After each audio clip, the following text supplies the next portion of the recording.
கூடவே இந்த மோகன்ராஜ் அப்படிங்கிற பர்சனும் இங்கே என்ன அப்படின்னா அரெஸ்ட் பண்ணப்பட்டு சூலூர் குற்றவியல் நீதித்துறை நடுவர் நீதிமன்ற நீதிபதி முன்பு ஆஜர்படுத்தப்பட்டு 27ஆம் தேதி வரைக்கும் நீதிமன்ற காவல் எடுக்கப்பட்டிருக்கு இப்போது. ஓகே, ஸோ இது ஒரு புறம் வந்து இங்கே போயிட்டுருக்கு.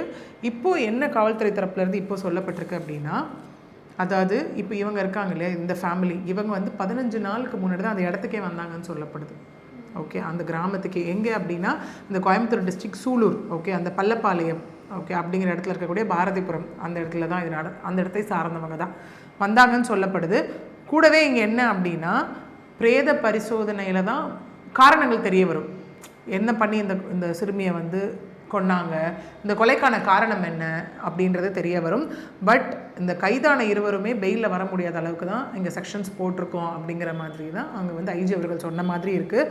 கூடவே இதெல்லாம் இருந்தது அப்படின்னா, ஒருவேளை இதெல்லாம் நிரூபிக்கப்பட்டுச்சு அப்படின்னா போக்சோ கேஸ் இங்கே ரெஜிஸ்டர் பண்ணப்படும்னு சொல்லியிருக்கு. ஓகே, என்னென்னா இந்த செக்ஷன்ஸ் எல்லாம் இன்க்ளூட் பண்ணப்பட்டு அடிஷ்னல் எஃப்ஐஆரோ இல்லை இந்த எஃப்ஐஆர் ஆல்டர் பண்ணப்பட்டோ அந்த விஷயமானது அங்கே மேற்கொள்ளப்படும்.